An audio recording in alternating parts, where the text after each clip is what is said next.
Thank you for joining us today. This is actually technically our third series in our inaugural Boulder Talks speaker series. This is our third talk. Unfortunately, Yakut wasn't able to join us for the second one because she got COVID on the flight out, but she will be coming back soon and we'll let you guys know. But this talk does wrap up our series this year. This series, as I said before, really comes about from a desire to bring to campus visiting experts who are innovating quality online education.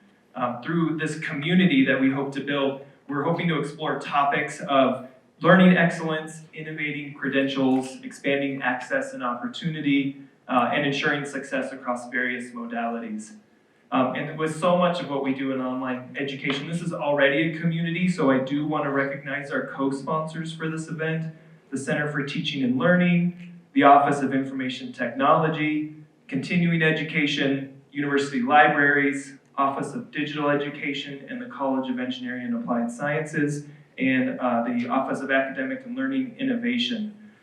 So, without further ado, I'm going to introduce our speaker today, and I'm definitely going to use my notes for this one, because it's a good long one. David Joyner is Executive Director of Online Education and the Online Master of Science in Computer Science, otherwise known as the OMSCS, at Georgia Tech's College of Computing.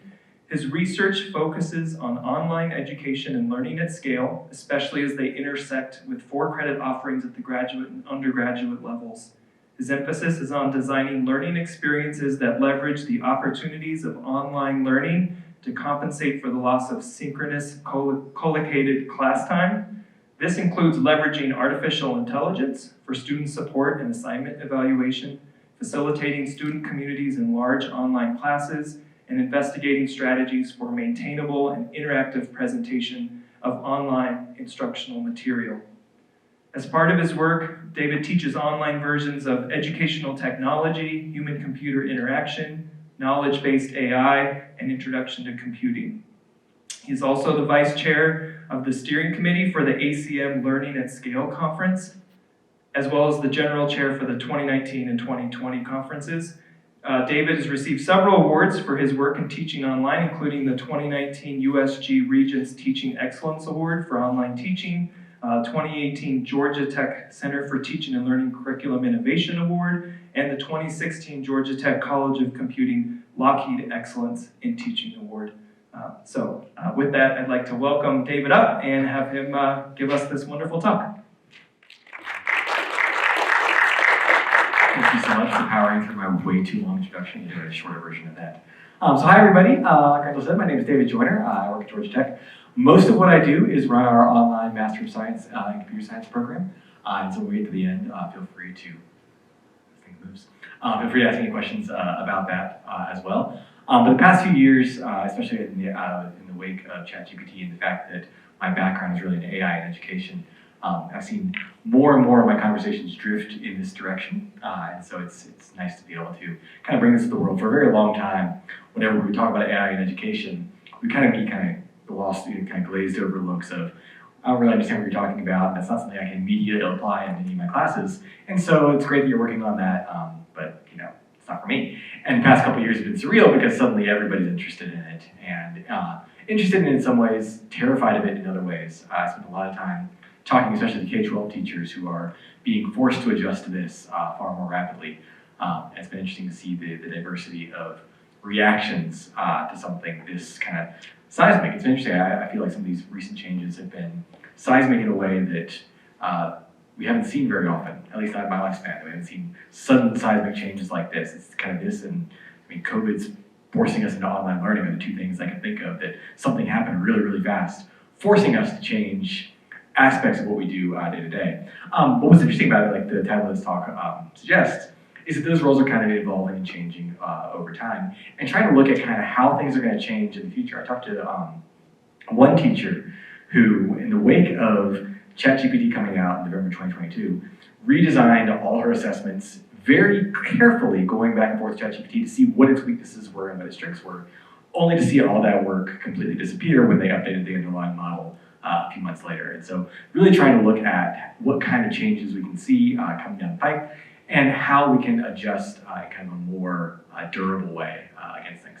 I like to start this though, and this kind of comes from some of the early talks where people were really kind of panicked about some of these things. I think it's been a good thing to keep because now it's kind of putting things in perspective in a different direction. By looking at some of the other historical, I say threats to education. I say threats because a lot of the early conversation around some of these new large language model-based artificial intelligence were really about this idea of why even bother teaching anymore? AI can do it all. It's going to write all the students' essays. It's going to do all their problems. Why even bother anymore? Which is, interestingly enough, a conversation that's happened over and over throughout human history. Calculators are the one we hear referenced most often. There were protests about using calculators too early, which granted, I think these are justifiable because this is about using it at the lower school level. I have an elementary school daughter, and yeah, it seems odd, the idea of giving her a calculator instead of teaching her addition and subtraction by hand. But I think we also know that kind of the idea of calculators coming along and wholesale replacing massive portions of math curricula did not come to fruition. In fact, it became a foundational part of what we teach in math, and now teaching how to use a calculator effectively is a key learning goal for most math classes. Before that, I found this kind of interesting when doing this initial research about this, that when printed news media first started to catch on, there was this view that this push towards printed news media was going to really isolate people because before that, news was delivered via a pulpit, kind of like this. And if people were getting it via their own little printed newspapers, that was going to radically change the way people got their information in a way that has some implications for education kind of as well. Before that, it was this idea that books are going to be problematic. An overabundance of books would cause, an overabundance of content would be confusing and harmful to regular people because regular people, they weren't ready to consume this volume of books. That's for the only learned scholars. And so it would be disastrous to unleash this on the students of the world, which I don't think it was. Or going even further back, my favorite one was, and this, I should say, this is a quote attributed to Socrates by Plato, which probably means Socrates never said it, but Plato wrote it in the character of Socrates in one of his dialogues, was that writing would create forgetfulness in learners' souls because they'll not use their memory. So the very fundamental idea of learning to read and write would be a bane to education because students would learn to do that and wouldn't bother remembering things anymore because they wouldn't need to anymore because now it's written down. Why bother remembering something that's not written down? This one I actually think has the most clear analogy to some of the AI stuff we see nowadays because the thing I think we're pushing back on a lot is the idea of some students thinking, well, why bother learning it if the AI is going to know it whenever I need to know it and I can just go look it up when I need it and it'll be readily accessible and right there. So this kind of blows someone to that. But I think we all can kind of agree that none of these kind of things, did away with education. One of my favorite examples of this comes from calculators again, which was that there was an 11-year period at the beginning of which the state of Connecticut thought that calculators were so fundamental and so required and so ubiquitous that they began requiring calculators on statewide math tests. And 11 years later, the state of California prohibited calculators on statewide math tests because of perceived problems with what they meant for what students were learning then. So you have this kind of really common technology that for a full decade was kind of in a weird enough space that different people were erring very heavily on one side or the other about whether or not to require them, whether or not to forbid them, whether or not to expect them, and everything like that. And that happened over a decade kind of period, which is something that we'll talk about in a second. But there's other things that have historically done the same kind of thing. Search engines fundamentally changed the way we do information lookup. That many of us may remember learning how to navigate the Dewey Decimal System in the library in order to go find the book that had the information that we needed. I don't think we teach that anymore. Word processing, I think we underestimate how much this fundamentally changed the writing process because no longer was revising an essay about getting all your feedback and then writing a completely fresh version of something from scratch. It became much more iterative, much more fine-grained, and we expected students to do more with them. And smartphones I always like because smartphones are kind of the most recent, I think, comparable technical innovation to this. And I remember talking to a teacher in, actually recently, but she was recalling the story from the late 2000s about the first time a student brought an iPhone to class. And her observation that when every student had a technology like that, what she could do in her class that she couldn't do right now, because right now is all, whether or not, how many computers were accessible and how much access to the internet was accessible. And the idea that if everyone had that, there were avenues that would open up that were completely kind of not yet available to her, and kind of see in the future of once this catches on, this is going to radically change what I can do in class. Now I share this because I've had conversations like this a few times in the past, and most people I think feel like GPT is a bit more significant than many of these. And I question why that is, and I think when I ask the question of why does GPT feel more significant to people, the answer I usually get is that it's more like a person. I like this example because this is one of the more human-like dialogues I've gotten out of ChatGPT. So I asked it essentially, in 50 words, tell me about David Joyner. And ChatGPT responded, David Joyner is an American actor and educator, best known for portraying the children's character Barney the Dinosaur in the TV series Barney and Friends from 1991 to 2001. Which is a completely true statement, and is not true about me, but is true about the far more famous Barney the Dinosaur, or far more famous David Joyner, that did play Barney the Dinosaur over those years, which elementary school me was extremely excited to see in the credits of Barney. But so it gave me a description of the actor David Joyner, and says, no, what about other David Joyners? Do you know any others? And ChatGPT says, no, I've never heard of any other David Joyners. Well, what about David Joyner from Georgia Tech? He says, oh, David Joyner from Georgia Tech. Well, he does this, and he looks at online education, runs the OMSCS program. And I say that this is a very human-like interaction because you can kind of imagine having this kind of dialogue with someone in real life. You see someone, do you remember, Elliot? Elliot? No, I don't remember Elliot. But yeah, Elliot Smith, he was your accountant back then. Oh, that Elliot, I remember that person. How is he doing? It's about giving that level of context that can call to mind the memory of whatever you're talking about. It's a very human-like kind of thing, which is not terribly surprising knowing how GPT works under the hood, that it works very much like a human brain. So that's the most common response I get to why GPT feels more significant than some of these other things, is that it acts more like a human, at least superficially.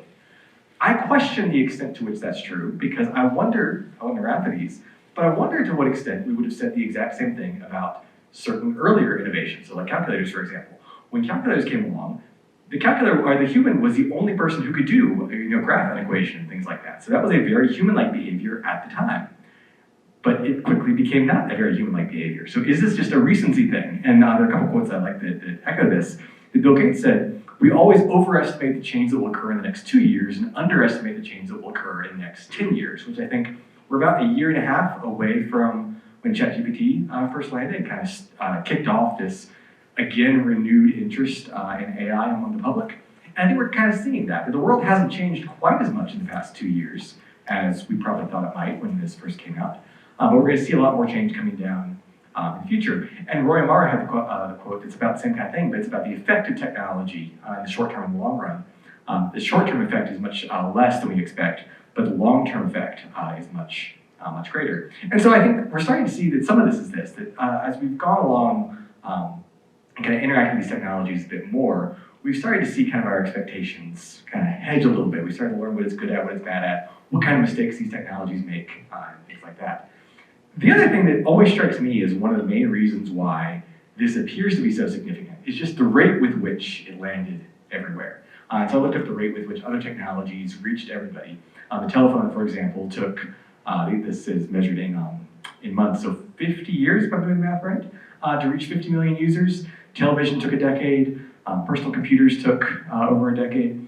Cell phones, you see it dropping, but even the iPhone, like I said, the teacher I was speaking to, who mentioned the observation of what's it going to be like when every teacher or every student has one of these in my classroom? It's going to change everything. It was 3 years before it reached 50 million users, and most of those probably were not high school students at the time. And so we had a lot, for all these technologies, I couldn't find it for graphic calculator, that's the one I really like to find. But for all these technologies, we had a very long lead-in time to start to observe and start to see, okay, that one student who brought a graphic calculator to school, what were they able to do? Okay, once every student has this, how do I need to change things? So we had some time to adjust what we expect based on these technologies rolling out very slowly. ChatGPT, I can't actually find how long it took to reach 50 million users. I know it took 2 months to reach 100 million users, and so I'm guessing there was a kind of tapering off. So it's probably less than 1 month to reach 50 million. But it kind of landed everywhere all at once. In fact, I've got a book coming out in a couple months about AI and education. And my initial working title that my publisher rejected was Chatbots Everywhere All at Once. Not because chatbots suddenly really did become a thing, but that's kind of how it felt back in November 2022. Suddenly it was everywhere. Everyone had access to it in a way that hasn't happened with prior technologies. It's as if we go back to the calculator analogy, it's as if everyone had a TI-83 just appear on their bedside table one night and brought it to school the next day, and then brought it home to do their math homework the next day. And it's as if we had to adjust kind of that quickly. For comparison, I like to look at other technologies that also took off that fast. Pokemon Go, would be one. Angry Birds. Does anyone remember Draw Something? No one does. Draw something was a huge thing in like the 2014. When I was researching for this talk, I came across it as it's mentioned in a lot of these things as an example of something that took off way faster than other things. I included just along with Google Plus as a sign of quickness to take off is also not necessarily a sign of longevity. Google Plus reached 50 million users in 3 months and shut down about 5 years later. And I'm convinced that when it shut down, most of its users were actually our students, because for whatever reason, students in my program really loved Google Plus there at the end. So I'm pretty sure most of it was us, and so I kind of use it.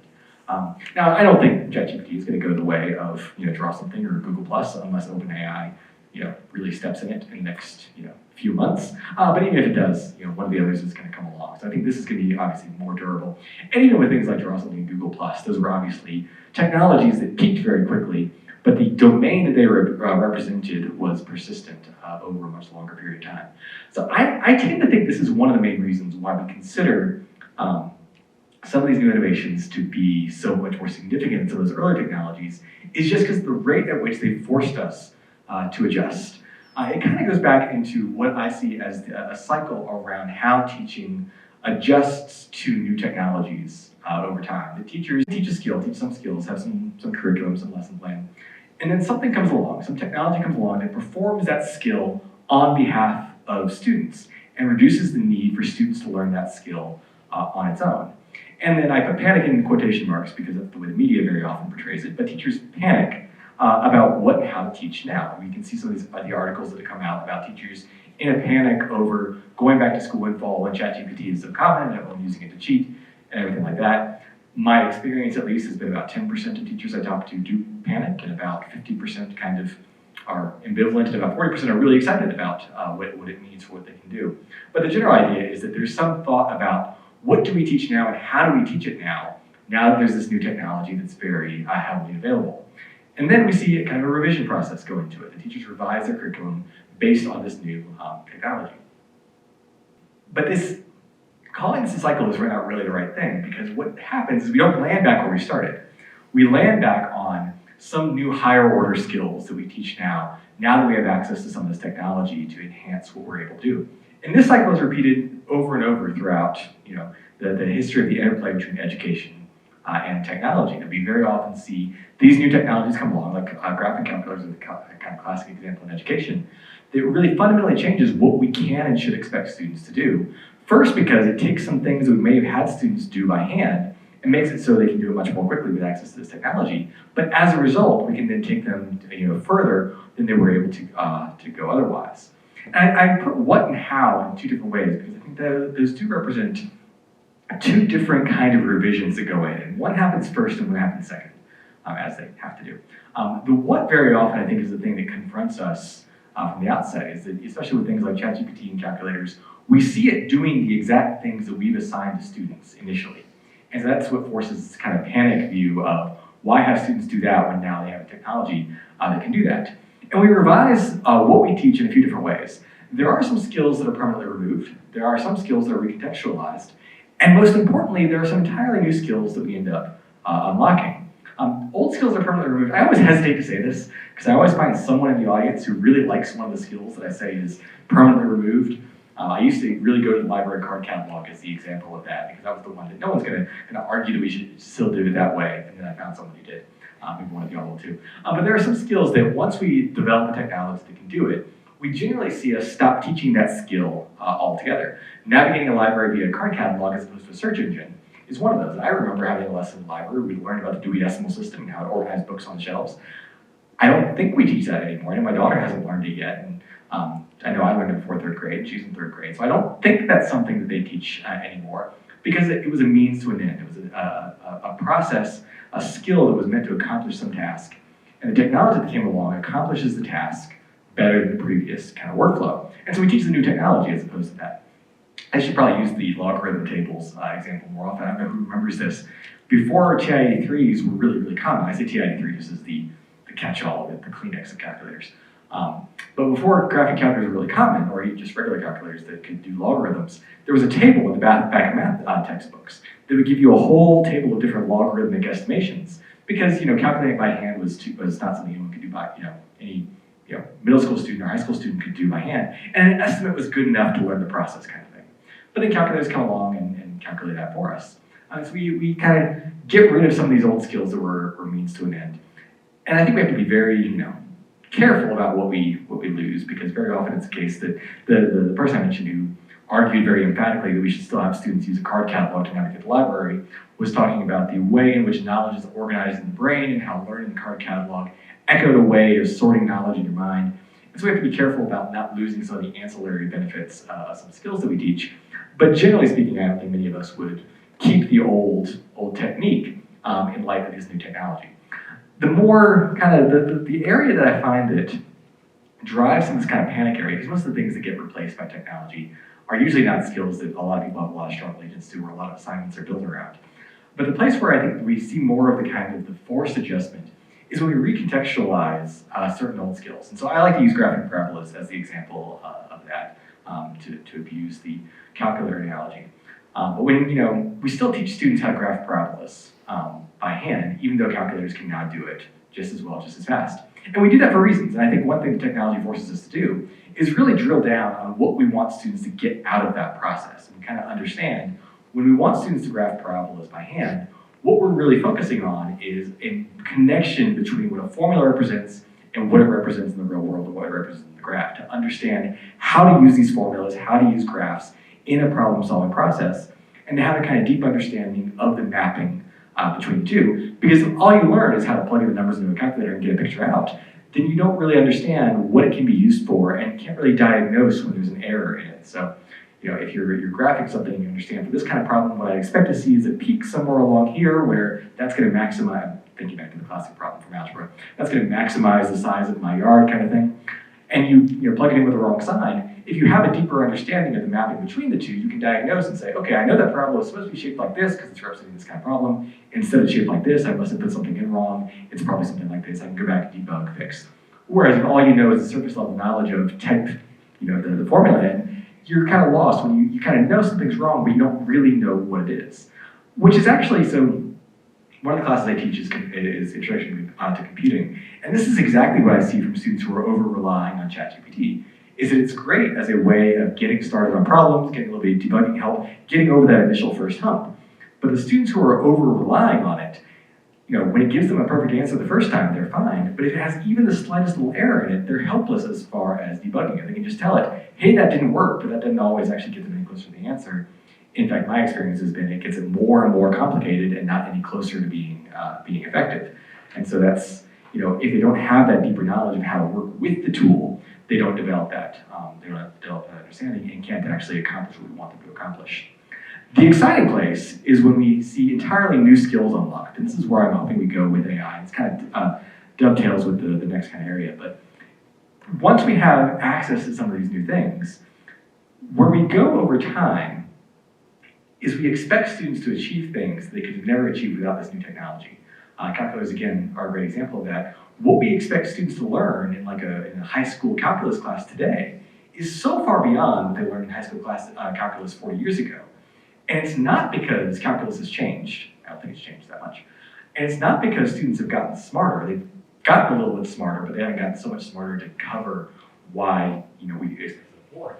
But the technology has come along far enough that in problems that used to take students even at their best an hour to do can now be done in 5 minutes with some technological support. And as a result, we can have them practice on those more, do more of those, and then move on to tackling more advanced problems than they would have been able to without that. It's kind of reminiscent of we always talk about, we use technology to improve how we interact with the world, but the technology then comes along and fundamentally changes the world. That cars come along and we can use them to get to our destinations faster, but it doesn't just save us time. Now we expand our range of where we're willing to go, because it can take, the time that we're willing to invest in transportation can take us further. It doesn't actually end up saving us the time of traveling, it just expands where we're willing to go. It opens up more opportunities without actually saving necessarily the time that we thought it was going to initially.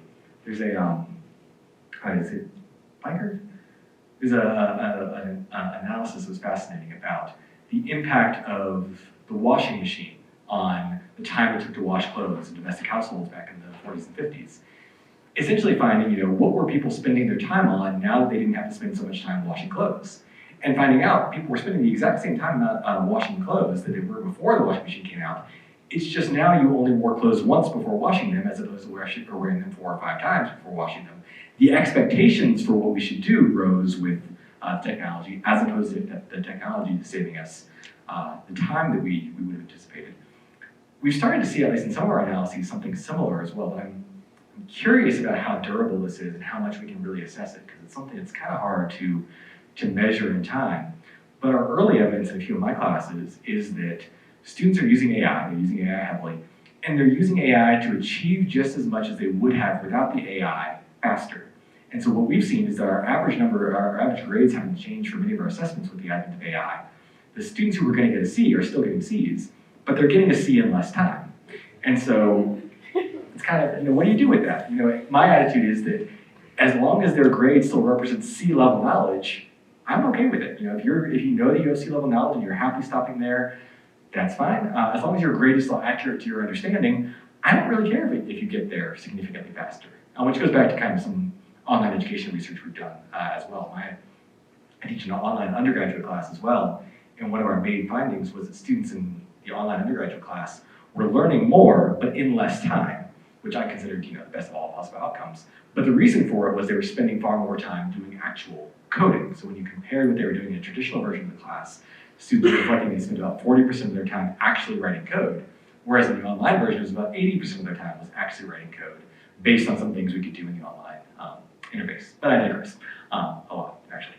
But so that's the place we eventually get to, is this idea of entire new skills, entire new levels of ability being unlocked by these new technologies, which is where I think we're starting to see AI get to nowadays. Just very early indications. I think AI, especially things like ChatGPT, are in this area where they do something that we so fundamentally consider human-like, and they do something that is so flexible and generalizable that it hasn't been quite as straightforward to make these adjustments as it was with a calculator, or taking the same assessments and just saying, okay, this thing that used to take 30 minutes now takes 5, so do it 6 times. It's not quite as monitorable as some of that was, but I think we're starting to see some of these really interesting things come out, both to expect students to do more kind of research, do more investigation faster, as well as to treat AI as a learning outcome in and of itself, which is the other thing we kind of adjust. So that was all about adjusting what we teach. The how we teach, kind of, for AI at least, I think gets into 3 general areas of how I at least like to organize this, which is using AI to teach students, teaching students using AI, and teaching students to use AI. And those first 2, there's a difference, I promise. It's just, I always get them mixed up. The first is this idea, and this is the one that I think is really underappreciated in some of the discourse around AI and education. Most of the articles we read, most of the conversations we have, are all about how students are using AI. And some of it's about how students are using AI to cheat. Some of it is how students are using AI to cheat, quote unquote, because if we don't call it cheating, there are questions as to what behaviors are actually cheating, which ones are not. And as well as how students are using AI to get certain advantages. And lost in that is all the things that AI can do to actually help us as teachers, which I think is the far more productive area to look into, because there's so many ways that AI can help teachers with some of the things that we work on. One of the examples I got from one of the teachers I talked to at one of the talks I've been giving around at some local schools was this idea of when there was a Supreme Court decision that was handed down. When was it? I guess it was a camp. It was last year. And the teacher essentially was a civics teacher and wanted to give a talk on that topic, but didn't have background on that topic. And so essentially just went to ChatGPT and asked some questions about, can you give me a little more about this? Can you give me the historical context about this? And very quickly got up to speed with a decent amount of fidelity. Now the key thing here is that this teacher was an expert in the area. And so when ChatGPT made up a couple details, she was able to actually vet it and detect whether or not certain things were accurate or inaccurate. And so there's an expert filter that went into there that was very important, but was then able to go into the classroom and lead a discussion, lead a unit on this decision in its historical context right when it was happening. And that's one of the key things about this kind of this area, especially as we see students using AI more and more. One of the things we know that hedges against that is to get students to do things that they're really excited about, they're really interested in, and don't want to rely on too much outside assistance to accomplish. And a recent Supreme Court decision that affects their lives, is going to affect their future, is one of those things that will get them more engaged in some kind of thing that's from the distant history that they don't really understand the immediate kind of impact of. So some of these things that allow teachers to very rapidly see some class activities, see some discussions, and run their class with the benefit of kind of a pretty smart, I should say, a very hard-working but ultimately contextless teaching assistant is kind of the way that these things can serve this kind of role. Much more in AI and education has been used in this area of teaching students using AI, which is the kind of AI and education for ages has gone into this to a great extent. The idea is, how do we actually use AI directly in the loop with students? And my favorite area of this is I think AI has the ability to usher in kind of a golden age of informal learning. That historically, many of the assignments that we find most interesting to give to students are those assignments where they have some room to explore, they have some room to guide their own interests. But that's very often kind of intimidating because the amount of work necessary to find a source to investigate what you're looking at can be pretty significant. Some of these things nowadays that you can just go in and drop in a question about something you've always been curious about and get an answer at your level of expertise and your level of knowledge and ask it to tailor it back and forth and dive into details on what you yourself want to see can really allow students to take a lot more control of their learning. And the question then becomes how we then try and connect that and dovetail that with some of the assessments that we actually have to do. But that's a place where it can actually help us as teachers as well. One of my was a PhD student, now is one of our research faculty, threw out the idea of if you're a teacher and you want students to do an essay on a topic that's near and dear to them, and you're worried about them over-relying on ChatGPT to just generate an essay on some topic and turn it into whole cloth, what you can now do is get all their essays, and you yourself go to ChatGPT and just say, hey, give me a 10-question quiz on this topic, and give it back to that student about their specific topic to find out, did you understand this topic beyond just what was present in your essay? Or was your knowledge very superficial? Or did you not really understand this topic at all because you aren't able to complete a pretty low-level assessment on this thing that you claim to have done the research on? So it's kind of a plagiarism check. It's kind of a measuring knowledge at different levels kind of check. And it's something we can do relatively scalably because asking every teacher to write a different quiz for every student in the class would be far too much work to do. But with this assistance, we can really kind of pursue that personalization at an individual level while preserving some of that assurance of what students are learning and what grade they deserve. And finally, I've got two soapboxes that I have to talk with. The first soapbox is that I think we also need to really focus in on teaching students to use AI responsibly and effectively. This is one of those things that students will compare notes. If you're on TikTok, you can see all these things about here's how you can use ChatGPT to cheat on your college essay, things like that. Actually, one of the talks I gave that was similar to this was to an enrollment consortium that was concerned about the use of ChatGPT on admissions essays and what they should do kind of about that. And so we know students are talking about it, we know they're going to trade notes on it, they're going to use these kind of things. It's on us to make sure they understand how these can be great tools for learning and really healthy things to engage in, really good things to help them out if used correctly. Part of that is understanding how to use it correctly, and part of that is understanding all the things they may not be aware of about how it works under the hood and how that can impact their daily kind of experience. One of the examples from a course I have on AI and education goes into this with one particular example from the previous slide about exploring something in the solar system, about how it starts at the level of just asking ChatGPT for an explanation of the hexagonal clouds around Saturn's poles, which is a really fascinating thing. It's one of those examples that you can bring up in a science class in middle school and students would kind of latch on to because it just looks cool. And so you ask it for an explanation of how that happens. And it gives you an explanation, and the explanation is usually a little bit too advanced, and so you drill down a little bit. It's like, can you give me a simpler explanation? And wait, how does that work? How, if it's another planet, how are they able to do that research? And so you drill down more and more, and it starts to give you examples of, well, so-and-so at this university did this experiment and found this, and so-and-so at this university in this research lab did this and found this. And all of that is completely made up. These are real people, but it's not the work that they themselves did, it's not where they themselves published, it's not the papers they themselves had. And it's a great example for students of how, over time, you see a drift, and as you get to more and more detail, you get away from the kind of accurate gist where these systems really kind of thrive, to understand how that is. And that then leads into, I think, a good conversation about, well, why does it think, quote unquote, that that person wrote that article when that person did not write an article by that name? In fact, an article by that name does not even exist.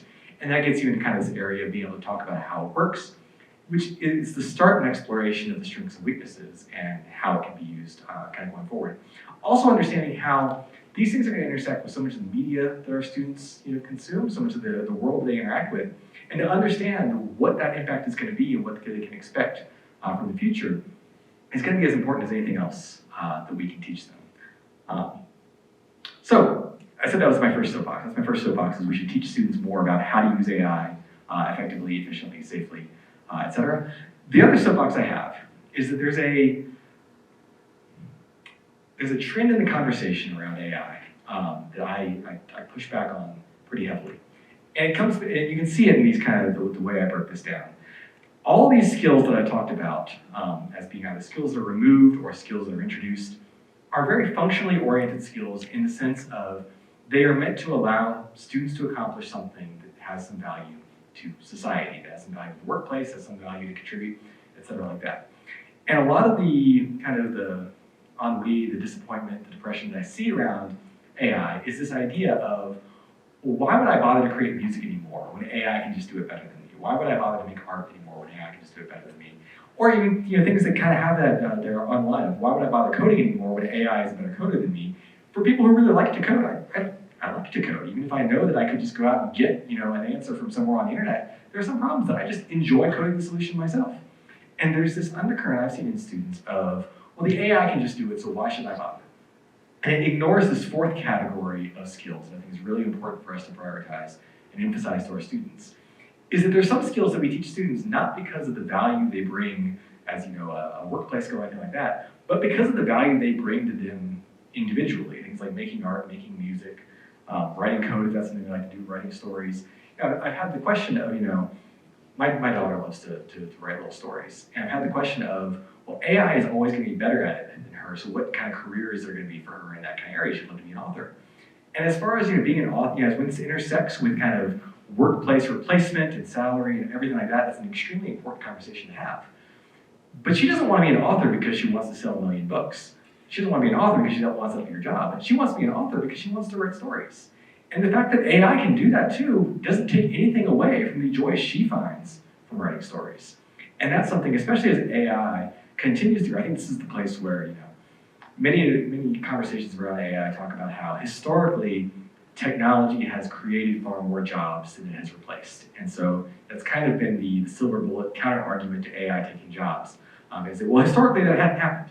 And I think it's a little short-sighted as a counter argument, because historically, no technology in the past has sought to do everything that humans can do, which is the stated goal of artificial intelligence. And so I don't think we can necessarily generalize from that past.